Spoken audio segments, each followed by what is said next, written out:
here, so we will get started. Hi, everyone. Thank you so much for taking a few minutes out of your afternoon, your evening, depending on where you are joining us from, to be here with us for this webinar to chat a little bit about different resources that we have on campus for all of you. I know all of you are kind of at different points in the application process, so different questions are coming up for you. And also to learn a little bit more about the Multicultural Scholarship Program that I know many of you have questions about. So my name is Magnoli Maria. I am currently one of the senior admission counselors here at the college. I also graduated from PC a few years ago, and I had the privilege of being one of the recipients of the scholarships that we'll be discussing today. So I can definitely attest to the value of the program in general, and happy to answer any questions that kind of might come up. You won't hear only from me. I am an admission counselor, so I'm working with a lot of you kind of in the pre-coming to PC stage, but once you come here, and you'll learn more about this as the presentation goes on, you're going to be working with Dean Addie very heavily. So you'll hear more from her about different resources and kind of her role on campus. We won't, if this keeps going, there it is. We won't take up too much of your time today, but I do want to make sure that all of you get all the information that you need. So to kind of give you a brief overview of the main points that we'll be touching upon today and the questions you should have an answer for by the end of the session, we're going to be talking about what is MSP. You're going to hear a lot about that, not just here, but just kind of throughout your search. So we're going to be answering that question. If you get the scholarship, what are the requirements that we're asking you to maintain to keep that scholarship? And then I'll be talking, Addie's going to take the lead in talking about that, but I'm going to be focusing more on the logistical aspect. So what does the application look like? What's the timeline, the deadlines, and any tips and advice that both of us have for you. And then we're going to conclude by talking about different resources and support available on campus. You'll have access to a lot of different resources, whether you receive the scholarship or not. So we want to make sure that we're touching on all of that for you here today. And then throughout the session, feel free to put any questions that you have into the Q&A box or into the chat box, and we'll answer those as we go. And we'll also leave some room at the end for any questions that might come up for you. I'll pause there, and then I will shift things over to Addie, and she'll take the lead in the rest of the next part of the presentation. Perfect. Hello, everyone, and thank you, Magnoli. As Magnoli mentioned, I am Dean Addie, and I work in the undergraduate and graduate studies office. I'm also the director of the Multicultural Student Success. And as we get through this presentation, I'll talk a little bit about that, what that all means, how that relates to you. How do you see my office as a vital resource in your academic, personal, social journey through PC? So what's up on the screen right now is a picture of me when I was in college. I won't tell you when and what year, but I graduated from UMass Dartmouth with a BA in history, and got my master's degree at Lesley University in Cambridge, Mass, in intercultural relations. So I'm originally from PG County, Maryland, so Bowie specifically, but I've moved up and down, lived in Massachusetts, and most recently had moved from New York. So we lived in Westchester County, and now we're in lovely Providence, Rhode Island, enjoying it for the time being, except for the snow that's coming along the way, but really enjoying my time here at PC. We'll go on to the next. All right, so give you some sort of sense of what all this means. When we talk about multicultural scholarship program, we're really talking about 3 different types of scholarship programs. BIPOC, first generation students, really we have encouraged you to apply. In the program, we have 3 which are listed here. First is the Martin Luther King Jr. Scholarship, which majority of our students through MSP are typically given this scholarship. And then we have our remaining 2, which is the Cunningham and the St. Juan Macias Scholarship. Our oldest scholarship, which you can see here, is from 1968. We have about 600 MSP students, alums, who have graduated from these various scholarship programs and have gone on to do amazing things in education, medicine, law, theater. And so it's really vital, and why I'm really excited to be a part of all of this. Keep in mind, there are certain distinctions between the 3. Most 2 you want to pay attention to is for the Cunningham Scholarship. that it applies to Southeast Asian students who currently reside in Greater Providence. And then the St. Juan Macias, particularly given to our African American, Hispanic, Asian, Native Americans, or our HANA students. In terms of scholarship offerings, full scholarship, meaning tuition, room and board, is primarily and only given to those who qualify for the Macias scholarship. The Mlk and the Cunningham is tuition only. So as you think about financial and you think about your means and so forth, and thinking about what you're given in financial aid, please keep in mind that full scholarship only relates to tuition, room and board. And then the rest, the Mlk, Cunningham, are tuition only. Okay, so what does it all mean being part of this MSP program? So in addition to not just joining a cohort of students who are eager and looking to meet their career, academic goals, learning about themselves, connecting and making friends, part of this MSP program is that you will have a commitment to the college, you'll have a commitment to the program. And as an MSP scholar, through this program, you'll have one-on-ones with me. So every MSP student is required to have one meeting with me per semester. Students do happen to meet with me more than once, and that is the point. The point is to connect and have a point person for you who's not only advocating for you, but also sharing resources, connecting you with different folks on campus. And that also means if we have questions about financial aid or being in the classroom and working with your professors, looking at your degree audit, which is your full, almost your transcript of the classes you have taken at PC. I am that point person. And so in this program, you'll have a guaranteed person such as me, where you will connect with me in the one-on-one and we'll talk about you. Well, I'll ask you like, how are you doing? And what's going on? What friends have you made? How are things in terms of your classes, clubs and orgs? So that's I think the really most important part of this program is that you have a guaranteed person, an advocate in your corner.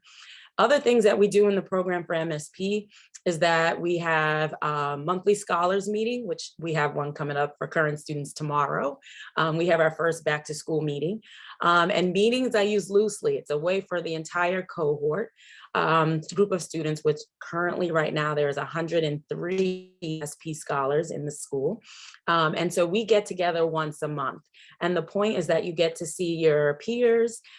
We bring guest speakers. We have food, which is always a good thing because I get to eat too. We have food, we have events and updates. We also give each other shout outs. So many of our students are doing some things across campus that we may not all know about. And this is a chance for us to cheer each other on if, say, someone got, an A in English, in an English course, or, help someone out like a first year student on their way to class. We give kudos and we talk about those things because those are things that are meant to be celebrated. Other things that we do within the program is the Msp Graduation. So you're probably thinking right now, I'm just wanting to get into college and start my journey. But at the end of those 4 years, we celebrate you as an MSP student. So we have our Msp Graduation, where we traditionally give you a graduation stole, really wanting to celebrate your big achievement, graduating from college. And lastly, what you also have up here is the Mlk Convocation, which is hosted in the dean's office. And so that's also, we just recently went through our convocation with our speakers, Dr. Bernice King, who is the daughter of Mlk, as well as Iyasa Shabazz, who is the daughter of Malcolm X. So we just recently had that convocation last week where they talked about, their journeys and having such notable, respectable parents and family members. And so that's the thing that we are also a part of as MSP students, are involved in either in the planning or hosting or being part of the panels.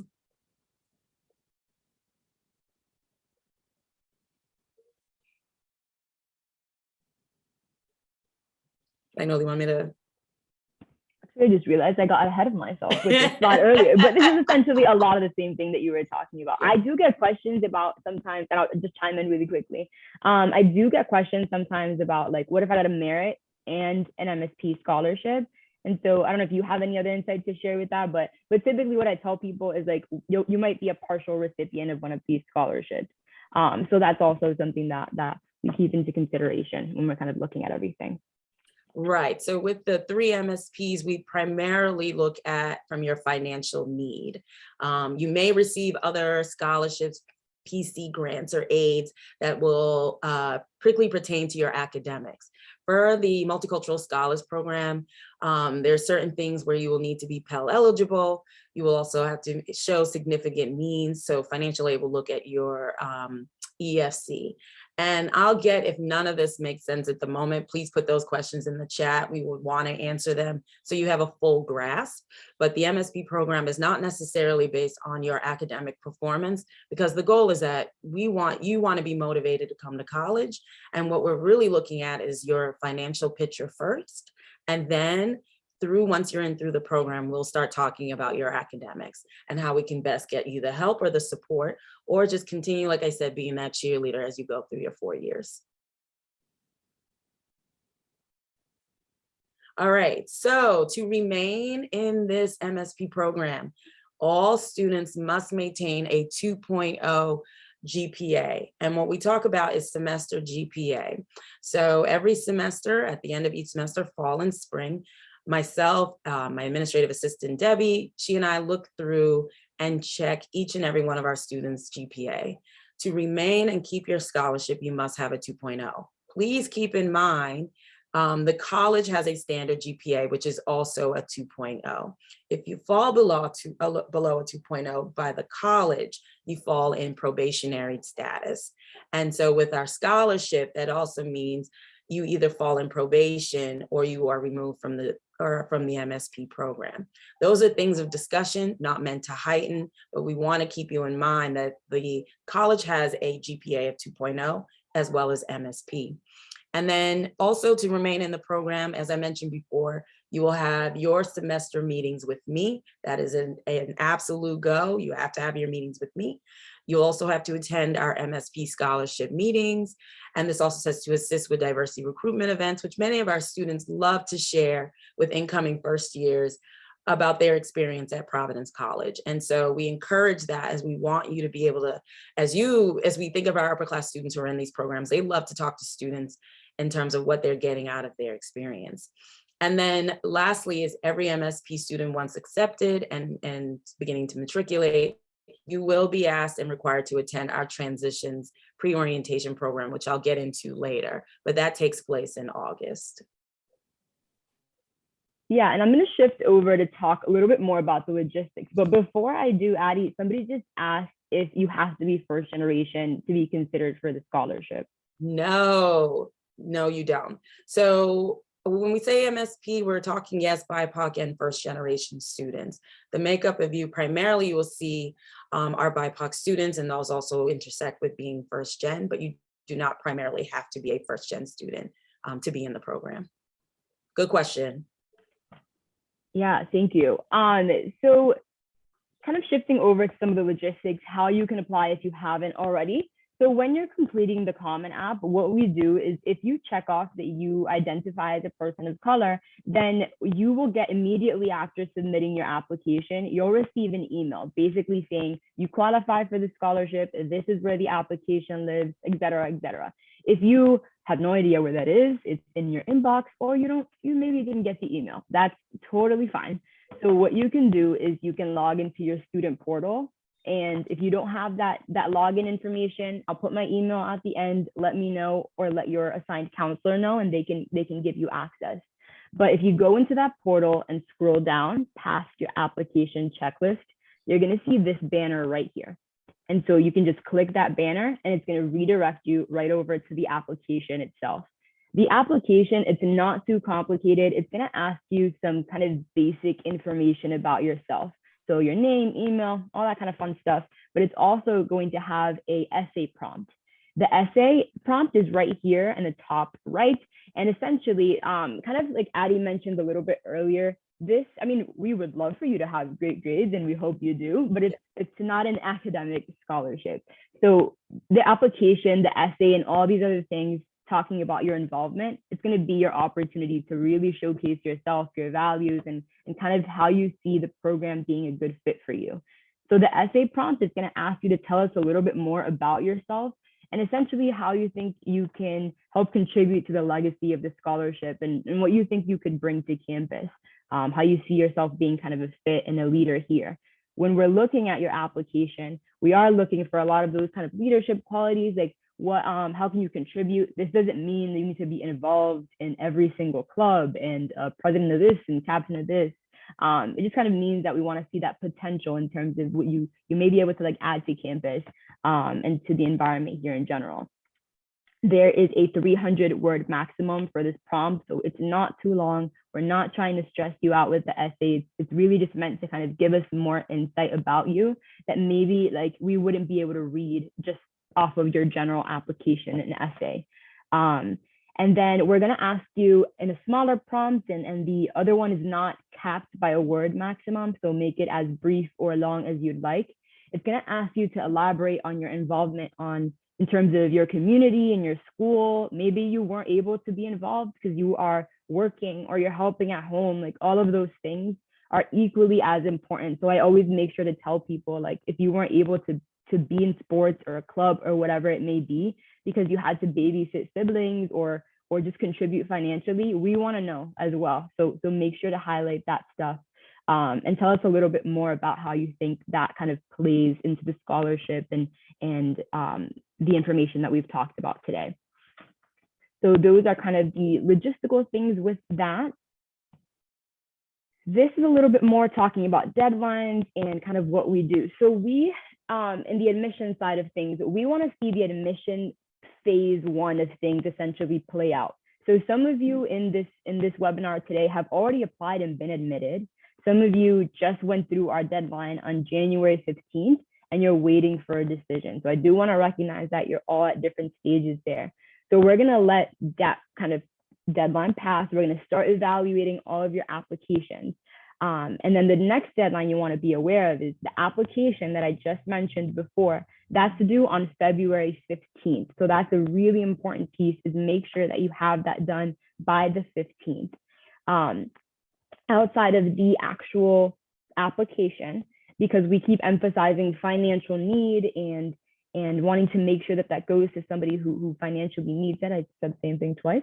We want to make sure that you have the FAFSA and the CSS profile completed. So you're going to have a financial aid counselor. If you don't know who that is, let me know, shoot me an email. I'm happy to tell you who it is. And it's going to be the federal form. The FAFSA is a term that you might have already heard from other schools who are going to ask you to do it. The CSS profile is something you might not know what that is. Not every school is going to ask you to complete it, but a lot of schools tend to be your private liberal arts schools like PC are going to ask you to complete the CSS profile. It's basically a more detailed version of the FAFSA, asking more specific questions. And it can be a little tedious, but I always tell people very important, because that's what we use to award you and consider you for institutional aid. The scholarship being one of them. It helps give us that extra insight into figuring out what your financial need is. I get asked about what does financial need mean, and we don't have like a cap per se on that. It typically tends to be in the context of what we're seeing in our applicants, and that's kind of how we make a decision. But you know, if you're Pell eligible, that's kind of a good metric to go by, but maybe not the scenario for everyone. But I always tell people just make sure to complete both of those financial documents. In terms of a timeline, so what happens after you submit that application is that we have a committee of us. So Addie's in that committee. I'm there too. A few other colleagues. I think there's 6 or 7 of us total. Right. And so we're going to be looking at everybody within that context. Typically, I say typically because again, context is kind of what is the final determining factor in that. But we'll typically have about 50 of these kind of going out overall. And you will find out by mid-March, ideally. So that's the timeline that we try our best to kind of go by. You'll be notified either way. So you won't have to ask, did I get it? Did I not? We'll notify you either way. So if you have already been admitted, keep an eye out for about mid-March. And if you submitted an application January 15th, you'll be notified at the same day that you are notified of your admission if you receive the scholarship or not. There was a question too, Magnolia. Yeah, I just saw that. So somebody just asked, what does it mean by sharing your story? Can you just elaborate on one aspect of your life or a broader overview better? So Addie, I'll let you kind of answer in terms of what you would like to see, and then I'll add my piece at the end. Yeah, so that's a great question to ask about sharing your story. What I would like to see in your essay is give me a sense of who you are, what drives you, what's your passion, what brought you up to this point or led you up to this point of thinking about college and what you plan on doing with your life. Tell me a little bit about your family. Help me kind of get a good sense of who you are. All of our students at PC, particularly in the MSP program, which I am a big fan of the students within this program, they come from various backgrounds, and they each have a story to tell that is created by their own narrative. I'm not here to tell you what to specifically tell me. I want you to share what you think you feel is aspects of your personality, aspects of your life, that helps us kind of gauge where you're going to go and what you want to do in your world. And I don't want to sound too vague, but I don't want to give specifics. I want you to be able to tell your own narrative. This is you sharing with us everything about you. So if you only want to share, aspects of your family and where they're from, and either if they've overcome a hardship, and not everything has to be a hardship story, but if you want to share that, then go for it. If you want to share that, who has been your role model or someone that you have looked up to, go ahead and do that too. It's just an aspect of getting a sense of who you are, but you are the authors of your own story. So you tell us what you'd like to share. I would say don't be generic in nature. I tend not to look at those. That was very well said. Yeah. And I have nothing to add because that was excellent. But I do want to emphasize that last bit of what you said, because sometimes people will ask me, I didn't have a traumatic event happen in my life. I'm like, you don't need to. Right. You are way more than that, whether or not that's the case. So I feel like kind of the beauty in the essay is take that wherever you see fit. Anything that you think is relevant for us to see. We're going to see just an application. So what do you feel like is not in your general Common App that this essay could help shed some light on? So that'd be kind of my bit of it. I would add, sorry not to interrupt, but I would also say there are opportunities that come with having a scholarship like this that allows you to really explore, be curious of how you will see yourself 5-10 years down the line. I'd like to see, as you think about what to write in your essay, knowing that money was not an option and you had all this exposure to classes, events, programs, people. What would you want to do with your college degree? Where do you want to see yourself go? And what do you want to do in life? If not career, you want to travel, you want to help, you want to be part of community organizations. You're that activist in nature and you want to do things. Knowing that students leave here knowing that their debt for college is significantly less than an average student. What would you want to do with your life, and what would you want to do with all of that? So I would say add a little bit of that too. Yeah, that's a really good point. And then here, this is again, just for your sake, this is all online. So don't feel like you need to scramble to remember or write anything down. This is all online as well, but this is just a reminder about our deadlines. You just want to make sure with financial aid, again, just make sure you have those materials in on time. If that world, I want to emphasize that bit, is that if those materials, you don't know what you're doing with the form, etc., totally fine. I didn't either when I was going through the process. Don't hesitate to reach out, and we can literally schedule an appointment with you and help you through each step of the form. So don't hesitate to ask those questions, because that's a very important piece of the overall process here. And Addie, back to you. All right. So continue to ask those questions. Let us know what you're curious about as we talk about the MSP program. But I want to transition a little bit, funny enough, transitions, to kind of talk about some of the resources that we have available for all of our students of color. It doesn't capture everything, as every day there is always something new. And every day students want to create opportunities on campus. But as I talked about a little bit before, as a MSP scholar, again, one of those 3 scholarships we discussed earlier, you will be required to attend transitions. And so you'll hear transitions, you'll hear pre-summer orientation program. Okay, and so when you hear that, it means is that we have programs designed before you start fall orientation in August. So typically it's like the last week or so before you move onto campus as a residential student. So transitions is primarily geared towards BIPOC and BIPOC first gen students. Where you come to campus, you move in early as a residential student, and we connect you to not only resources to your peers, but you almost get free reign of the campus before all other first year students move on to campus. And so what we do in this is that you'll be connected with our dream coaches, which you will see on my right, but I think on your left maybe, but you'll see Alicia and Satoya, who are two of our dream coaches from this past summer. So they are returning students, sophomores and juniors who you will be connected with, who will kind of give you that inner insight as a BIPOC student at PC. You'll hear a lot about us talking about being a student at a PWI. So at a predominantly white institution, which means that majority of our student enrollment are those who are white.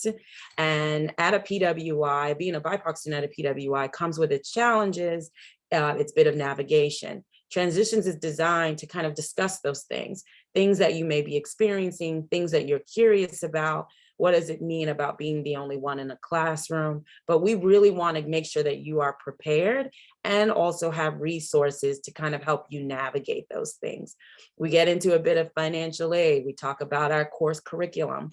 We also have a lot of fun events because we also recognize that it's summer. So we want to make sure that you are connected, you feel like you're comfortable on your new campus, you have made some friends, you have met some faculty and staff, your professors, you've got your schedule, and we'll walk you around and show you where all the classrooms are.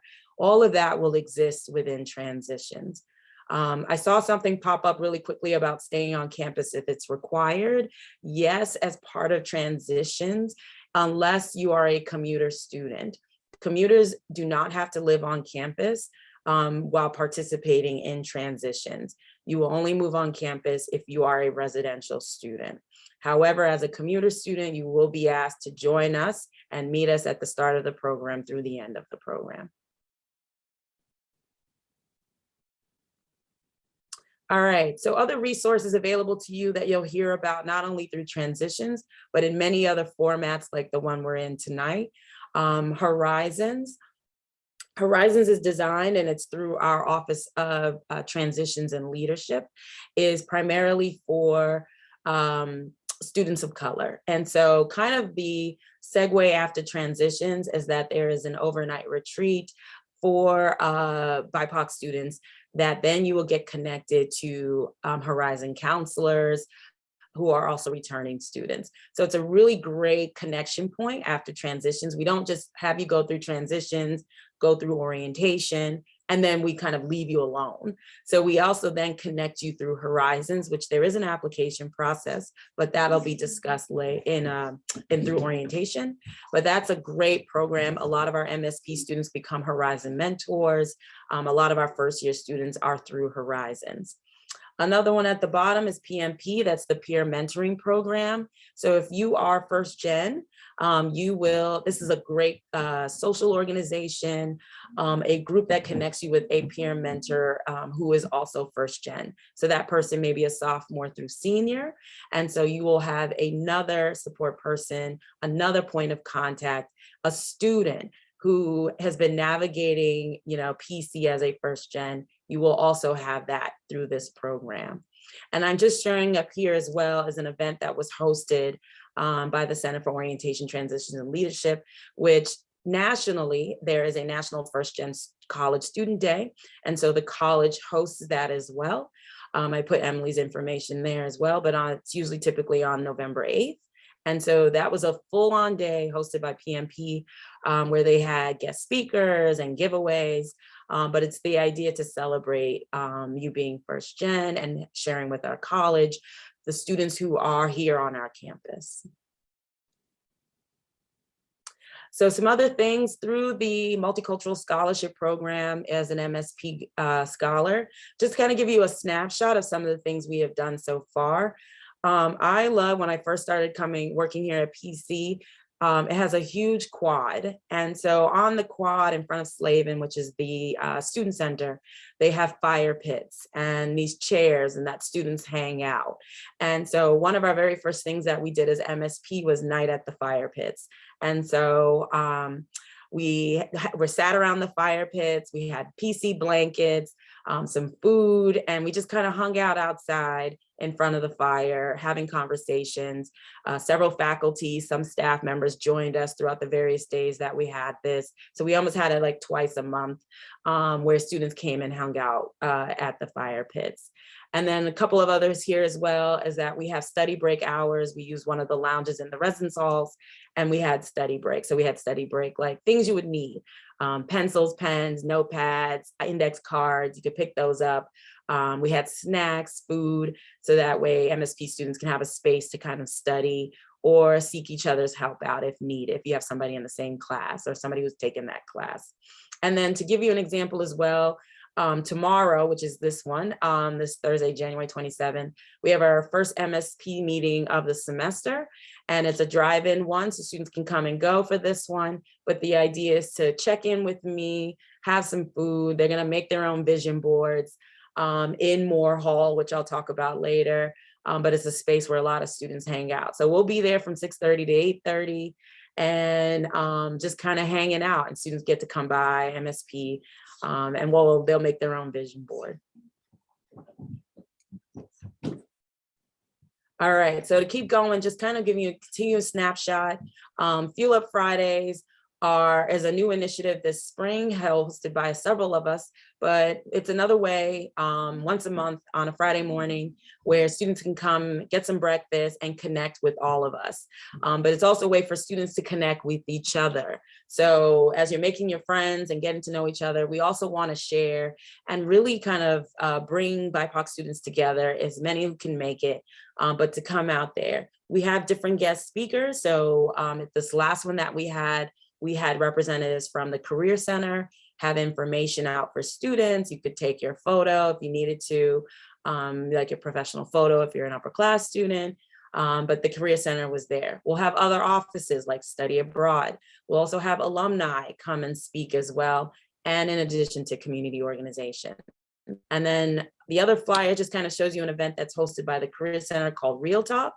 That is, again, specifically for BIPOC students, and they're just different tips and tricks that are hosted. So this one was about preparing for registration and advising. So these are all geared for our students, particularly all of you who are joining us. And then to keep going, the Office of Academic Services had a meet and greet last year where they could meet staff, learn about the tutoring center, which is a vital resource. Students should always take up the writing center as well as the tutoring center. But that's a great, the OAS is a great location, a great space for students. So they hosted 2 events, this meet and greet, and then preparing for finals. So there's a lot of academic support help available. And then I think my thing is okay. Oh, there it is. Sorry. Yeah, no, good. And so then a couple of other flyers I want to share with you that we've had some events. Financial aid has drop-in hours for students in Moore Hall. And so Moore Hall is this really great, amazing space. It's a multicultural space. The director of Moore Hall, Sokio Ross, performer, activist. He oversees this space, so a lot of events take place there, as well as it's a great hangout space. You will hear students say constantly, I'm going to be in Moore. I'm going to hang out in Moore. Myself, I have office hours in Moore. This semester, it's Mondays and Thursdays from 2 to 4, because I like to be where the students are. And so then we're always over there.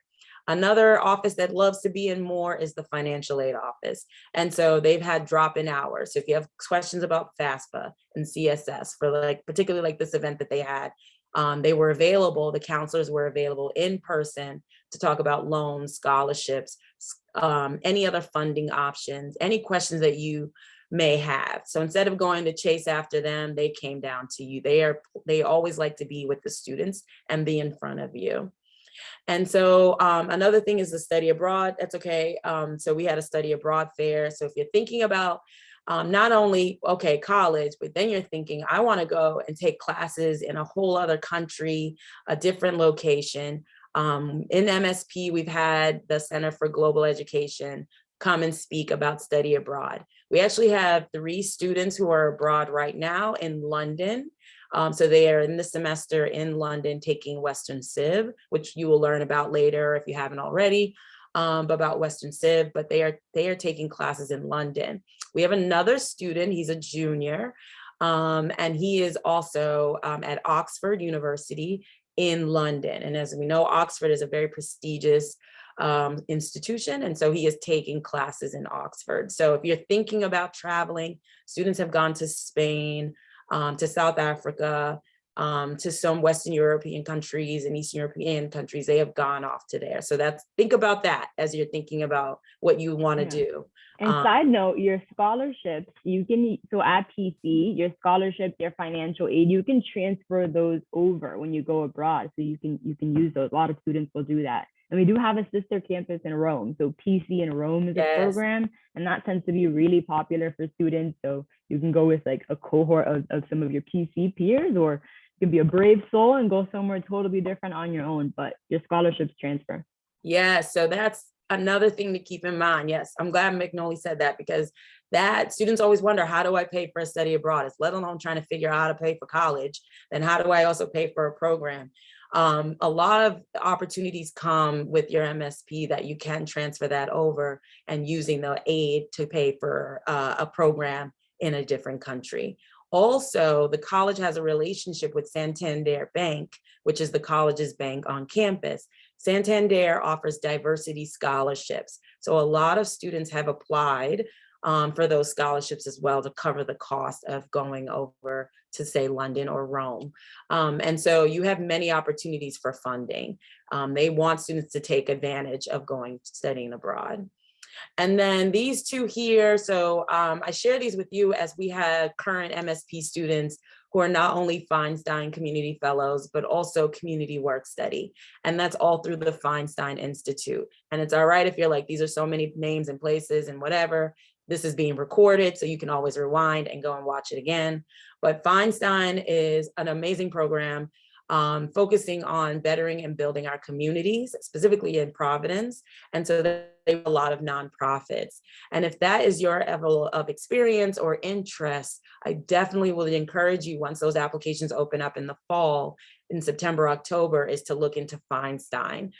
We have students who are fellows, and that's another means of aid, as they offer scholarship if you are accepted as a Feinstein fellow.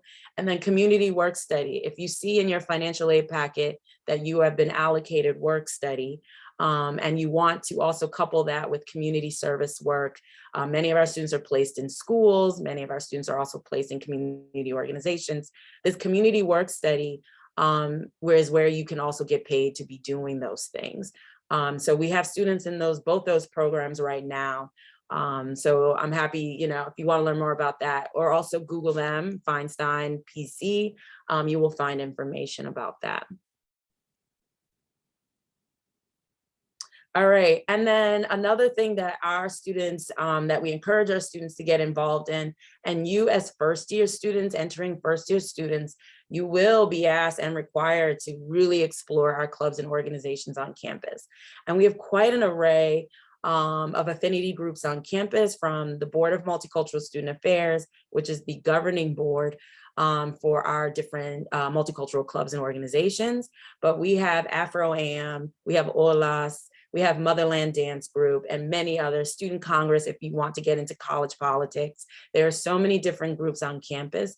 And so as a first-year student, we will encourage you to participate, meaning join, attend a meeting.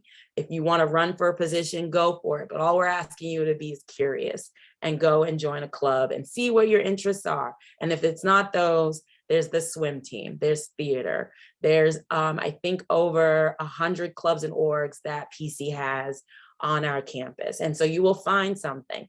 And if you don't find something, you don't see anything you like, start one. A lot of these clubs were created by students who said, let's get together and start a club. So there's quite a lot. I know there's a link and you can look online, but there are many other clubs that you can find an interest in. Sorry, Magnolia, one thing, sorry, I'm just, not to interrupt, I know, right, flexible here. So just kind of going back to the question about staying in campus, and I talk more about transitions, you do not have to be a residential student you do not have to live on campus to be a MSP student. We have a great number of students who are commuters, and so they are also MSP. So residential, your housing status does not weigh in on whether or not you're accepted into the program. So I want to just clarify that.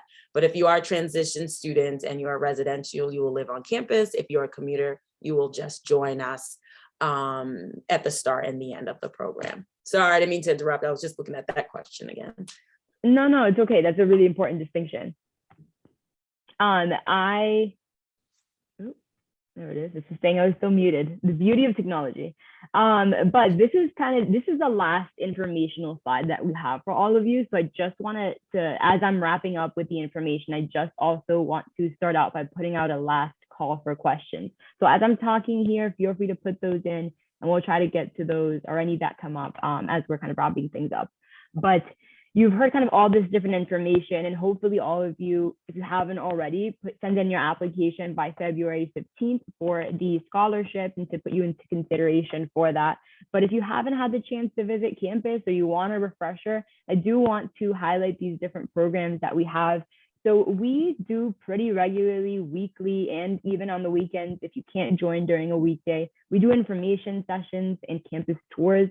A lot of the information sessions, sometimes it can be similar to what we talked to today, or it's just a lot of the information that you may have already experienced online. So if you want to skip the information session and just do a tour, you can do that. It'll give you a chance to kind of see, now that students are back, you can see what an everyday cold winter day would look like for you too. And we also have Friar for a Day. So on select Fridays, we offer students the opportunity to essentially do like a condensed shadowing day. So you can sit through a class, you get to ask them any questions one-on-one that you might have, and you also get to eat in our dining hall. So a lot of people will ask me the very important question of what's the food like. You can find out for yourself and go to the dining hall there. That was renovated over the summer. So I'm gonna plug that in and say that that's a good perk that you get to experience if you get to shadow during our Friar for a Day. The two things that are probably most important that I want to highlight here, we have our early admitted student day. So as I mentioned, some of you already applied in the fall and have been admitted. We have an admitted student day for you coming up on February 12th. You still have the opportunity to register for that program if you'd like. Your family, your loved ones, friends, it can all join with you to see if you want to show them the campus and any other resources that are there. We'll have an academics fair, an involvement fair as well, where you can learn more about the school more in depth. And then kind of the fun thing of that day is that we go and do a pep rally downtown. So in the Dunkin' Donuts Center, which is where we host our basketball games, you get the chance to kind of go and experience the whole day and then end it with a basketball game there too. And we do offer transportation too. So that's definitely a good plug. We have our Night in Friartown program as well. So this is a program specifically for students of color who have been admitted. So that's why we do it in April. And you get matched with another student on campus, typically anywhere from a sophomore to a senior, really. And you can stay overnight. So that's the neat part of it. You get to see the dining hall, the residence halls, have a lot of those conversations. I always tell people, like, as a staff member, I can have a conversation and answer your questions, but the people who are really going to be honest and tell you and give you the most insight into if this is a good fit for you is a current student. So it's always beneficial to just have those conversations one-on-one and ask them the questions you really want to ask. So Night in Friartown is a really good opportunity for that. If we're kind of evaluating the situation in terms of the overnight bit right now, just with COVID, that's an evolving conversation. But as of right now, and hopefully it stays that way, we do plan on hopefully doing that on April 8th to 9th. We do offer for programs like this, we offer travel vouchers. So if you want to come, but you can't because of a financial burden, maybe your family can't drive you up or something like that, just let your counselor know and as long as the program still happens overnight, more often than not, we're able to work with you, whether that's paying for your Uber, a train, or if there's a group from your school, we can possibly get a bus out there or shuttle to pick you up. So Night in Friartown goes the 8th until the 9th. And then on the 9th, it leads to our Admitted Student Day, which is a big program for every single person who has been admitted. So we see people from the fall, from the spring. It's a really fun day, and you get to kind of experience the campus as a whole more in detail. So I definitely encourage you to sign up for both of those if you want to spend the weekend really at PC, but especially Night in Friartown is a good program. And then we do have different virtual webinars. So we've been doing, this is an example of one, but we've been doing different ones talking about different aspects of the recruitment process, of the enrollment process, that are kind of catered to different aspects of the application process. These are all on YouTube and these are all online, so you can feel free to look at any of these at your convenience if they would be helpful for you. We do have one last question that I do want to make sure that we get to before kind of wrapping up this session.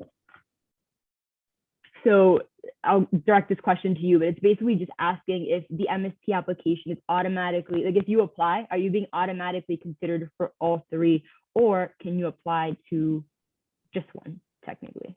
So from my understanding, this is a one application, and then it will be reviewed in which sort of scholarship you would be offered. So there's not three separate applications for each of the different scholarships. It's one application. You would be considered and reviewed for all three, and based on parameters, it will then be allocated based on the one that meets the most requirements. So don't worry about having to apply to all three. You submit one, and then that's reviewed for all three. Yes, thank you. I misinterpreted the question. I thought it was focusing a little bit more in terms of like, could you receive more than one technically within that versus more than physical? Well, maybe it was both. Let's address both. It's only one scholarship. So you, so I guess my part B to that is that you are only given one out of the three scholarships. You would not be eligible for all three. Yes, and I think that was the last question. So I will put my email into the chat box. So if anybody has any questions, you can feel free to send those my way. If you all have an assigned admission counselor, I won't be the person working with all of you. But if you're not sure who that is, if you go to our website, to the admission office website, you can just put in the name of your high school, and it'll give you a handy picture, email, phone number of your counselor. And that's kind of your point person throughout this process. For anything that comes up. And you also have a financial aid counselor that they can put you in touch with. Those events that I mentioned, any registration bits, and our general contact information is right here. Providence.edu/visit is the website that you can use to register for anything. And I see Addie put her email there too. So if any questions come up, I'm sure we would both be more than happy to answer those. But that is all that we have for all of you. Thank you so much, Addie, for being able to answer some questions. Thank you all. Hope this was informative, and adding my piece that please feel free to email me if you have other questions, especially about the Multicultural Scholars Program, your experience as a student at PC, and anything else that you're curious or didn't have a chance to ask tonight. Please, I'll respond. Yeah, thank you so much for all the questions and all the comments in the chat box and the Q&A box. And for taking the time in your day. I know it's a busy season. So good luck to everyone for the scholarship and for the rest of the application process, and enjoy the rest of your day. Bye, y'all.